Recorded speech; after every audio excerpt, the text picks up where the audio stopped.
Hello friends, welcome to my YouTube channel. Gujarat ગૌણ સેવા પસંદગી મંડળ ગાંધીનગર દ્વારા CCE ગ્રુપ એની મુખ્ય પરીક્ષા માટેની અપડેટ આવી ગઈ છે. જે અનુસાર ગુજરાત ગૌણ સેવા પસંદગી મંડળ ગાંધીનગર દ્વારા જાહેરાત ક્રમાંક 212ની અંદર ગ્રુપ એ અને ગ્રુપ બીની સંયુક્ત પરીક્ષા લીધેલ હતી, જેમાંથી ગ્રુપ એની મુખ્ય પરીક્ષાને અંતે જે ઉમેદવારો લાયક ઠરેલ હતા તેની જાહેરાત પ્રસિદ્ધ કરવામાં આવેલી હતી.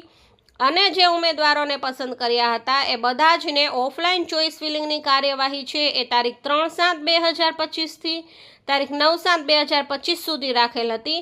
અને આ કાર્યવાહીને અંતે બધા જ ડોક્યુમેન્ટ ચકાસણી કર્યા પછી જે ઉમેદવારોને ફાળવેલ જગ્યા અને સંવર્ગની યાદી જે છે અહીંયા લિસ્ટની અંદર મૂકેલી છે, તો વિદ્યાર્થીઓ લિસ્ટ છે એ ચેક કરી લેવું. આ રીતે છે એ કટ ઓફ પણ આપેલું છે. તો જનરલનું કટ ઓફ 163 ગયેલ છે કોમન ઉમેદવારો માટે, અને ફિમેલ માટે જનરલ છે તેનું કટ ઓફ 149.5 જેટલું રહેલ છે. અહીંયા કટ ઓફ તમને બતાવેલું છે, કટ ઓફમાં તમે જોઈ શકો છો. અને આ રીતનું એનેક્ઝર એની અંદર લિસ્ટ પણ આપેલું છે, જેમાં તમે જોઈ શકો છો કે તમારો વારો આવ્યો છે કે નહીં. તો જે કોઈ પણ વિદ્યાર્થી એક્ઝામ આપેલી હોય તેને વેબસાઇટ ચેક કરતા રહેવું. Thank you.